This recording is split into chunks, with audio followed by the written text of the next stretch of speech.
Hey folks, we're going to look at some different data types and operators here from Chapter 2. So the first of the 6 data types we're going to take a look at are the first 4. So we're going to look at integers, which are whole numbers. We'll look at doubles, numbers with decimal places. We'll look at strings, and we'll look at booleans. So you should be familiar, I think, with all of those based on your Java prereq for the course. But, integers are just whole numbers, which is pretty nice and easy. So we can have, some number here equals, we'll say 42. And you can have some number with a decimal like 7.7. Great. So we got whole numbers, we got numbers with decimal places. You can have strings, right? We'll just say name, right? Say Eric Chernesky. We can have a string there, and then for booleans, then we'll have is awesome, is true. I'm sorry, lowercase t true. So lowercase t true, lowercase f false are reserved words here in PHP. And if you want, you can just echo these things out, right? And another fun thing, when you're dealing with strings, the double quote here is actually a little bit different than the single quote in that with a double quote, you can just insert your variables right inside and they will be interpreted or interpolated. It's string interpolation is our technical term for this, right inside that quotes here. And the values will be stuffed in, just put right into, just like we were doing that concatenation. So it's a little bit easier here. And then we could say, hey, I want to echo some number, concatenate is the answer, right? And so on and so on and so on. And then what else do we want to echo? Echo is awesome. We'll say Eric is awesome. And then we'll put a colon and see what we get here when we echo is awesome. And we probably even need some line breaks in here too as well, right? So maybe echo a line break. Because otherwise it's going to be a little bit ugly seeing all these kind of smushed together like, okay? Let's give that a shot. Oh, we're missing our semicolon here. That's why it's complaining at us. See if we can echo that. All right, so this is our view page. So we'll go run this one again or just go out to the plate and refresh it here. We'll put in Eric and Chernesky. We'll submit, and I get, hi, Eric Chernesky, 42 is the answer. Eric is awesome. 1. Oh, let me zoom a little. So true turned into a 1. False is 0. It's just sort of a weird thing when you're actually displaying those, but you're welcome to do that. And then we get all of our basic arithmetic like you'd expect in programming languages. So you can add things, you can subtract things, you can multiply things, you can divide things, right? You can modulus, you can increment, you can decrement, right? So if you want to take your sum number, you can take sum number plus plus, will increase it by 1. You can take sum number minus minus, will decrease it by 1, right? So that is increment. This is decrement. Decrement, that sounds about right. Increment, no, not an I. Increment, decrement, that sort of thing. You can use modulus.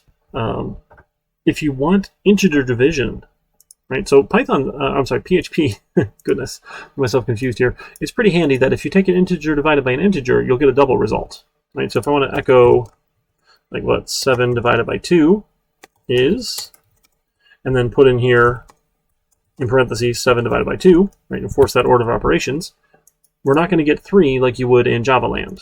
Right, so we come back here and refresh. Yes, we want to resubmit the form. We get a double result.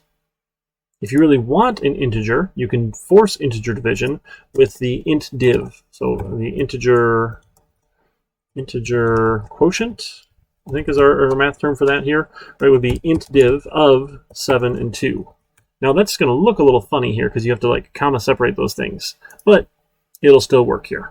Right? So that's integer division, like you might be familiar with from Java, integer division. Okay, and again, order of operations still works, right? So you have parentheses, then you have multiplication, division, modulus is technically division, and then addition and subtraction, those sorts of things. So you need to be careful that you want to be explicit with your order of operations if you're doing something with it. And then we also get the combined assignment operator. If you want to change things here, we can say, hey, I want some number plus equals 10, right? We'll add 10, and then I can take some number minus equals 10 to take away those 10. So these aren't new. You should be familiar with these ones from Java as well. So these are the combined assignment assignment operator, plus and minus, that sort of thing. And then PHP is pretty handy here. You can just jam in and concatenate values here into strings, and it will turn it into a string. It works out pretty well here. Make life pretty easy for us. So the concatenate then for strings, right? If we wanted to add something to name here, so we want to have name period equals, right, to concatenate something, and then we could add like MSIS or something if we really wanted to. People like to put all sorts of letters after their name, so I could say, hey, I've got a master's in information systems, and say, yay, woo. I don't typically add those sorts of things, but if I wanted to, I could, because why not? We'll resubmit the form, make sure it all shows up here. We weren't actually using name anymore, were we? So let's do here, name is awesome. We'll give that a save, refresh, there we go. And now we can get name and concatenate things in here. So we can work with our operators. They work pretty well. Now, one thing you want to be careful of is that when someone passes you strings and you just take that string and display it, bad stuff can happen. So if we were to take a look at the JavaScript alert here real quick, you can do all sorts of nasty things with JavaScript if you run it here. So let me go grab some script here. We'll take this one and copy it just a little bit. Throw it in here for a second and pull this out. I don't need the function. I just want the alert. So if I put all this here in a single line, oops, I missed the A there. And I take that one, here I'm going to cut that one out, and we'll come back to our page here. Where do we go here? I don't want the view page. I want to go back to, here's our name. Oh, that's zoomed in a little bit much here. So if I put that in for first name here, that entire JavaScript box here, I submit, and now, oops, it's running that JavaScript. Because what I gave it here, if I view my page source here, is it actually puts that right inside of where my first name was, right? Because that's what our PHP code said to do. Our PHP code on our index page said, hey, echo whatever the value of first name is. Well, you don't want that, right? That's not a good plan here. So if you're going to be working with those, what you want to do, actually, let me do that over in view here, because that's where we're kind of changing things. We want to wrap these things with a built-in function called HTML special chars. And HTML special chars will handle taking care of any special characters in HTML. Will encode them so that they actually won't run here. They will display correctly, but they won't actually run. So let's see if we can get that one to run here now. And we'll go back. Let's see. Oh, actually, I need that script again. I think I have to copy it again here. Okay, we'll go back to our view page here. Oh, I shouldn't have refreshed here. We'll put that in for first name and then test for last name and submit to this form.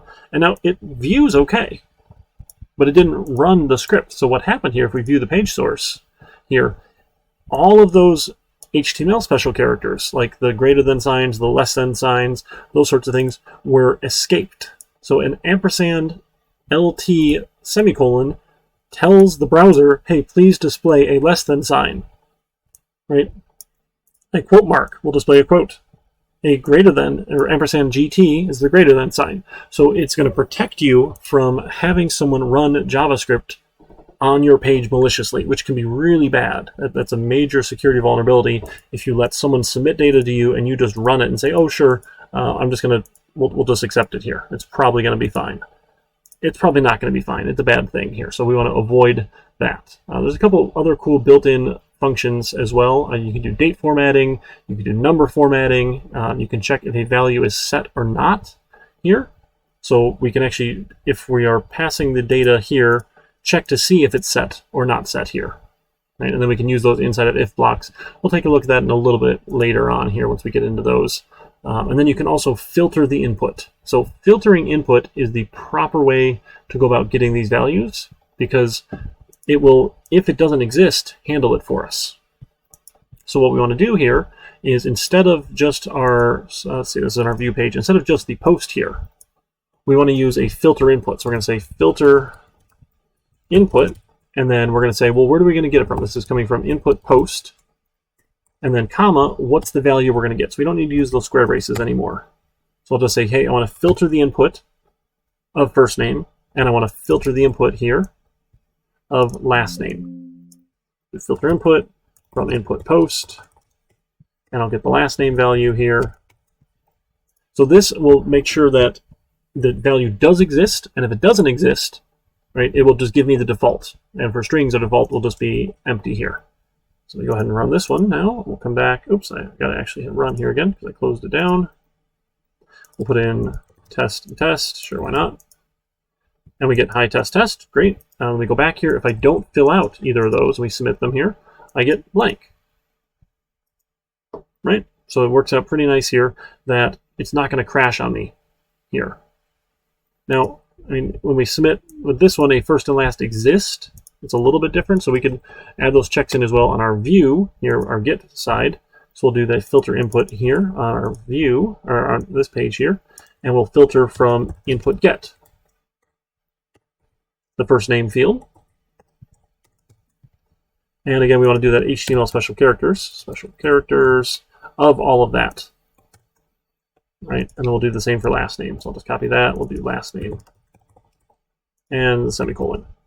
Now that page should be safe now for us. If we don't have anything defined, it just doesn't do anything, right? It's not going to error on us because the default is just empty, right? And then we can give it things if we want. So you always want to be filtering your input there. And then what's fun, you can use filter input to also validate specific types. You can say, hey, is this an integer type? Is this a floating point type? Really, you can even ask if it's an email or a URL or a Boolean, which is kind of fun. So you have lots of options for doing the filtering here to validate our input is what we expect it to do when we're getting those back out. Okay, so in the book will take you through its example using some of these in their discount application. Again, my goal is to give you different examples. I mean, I guess I stole their first and last name one here, but that way you see it one way from me and you can see it a different way from the book. All right, so we'll take a break here. We'll pick it back up with the next video with our control statements, our if, our else, and our while loops. Thanks, folks.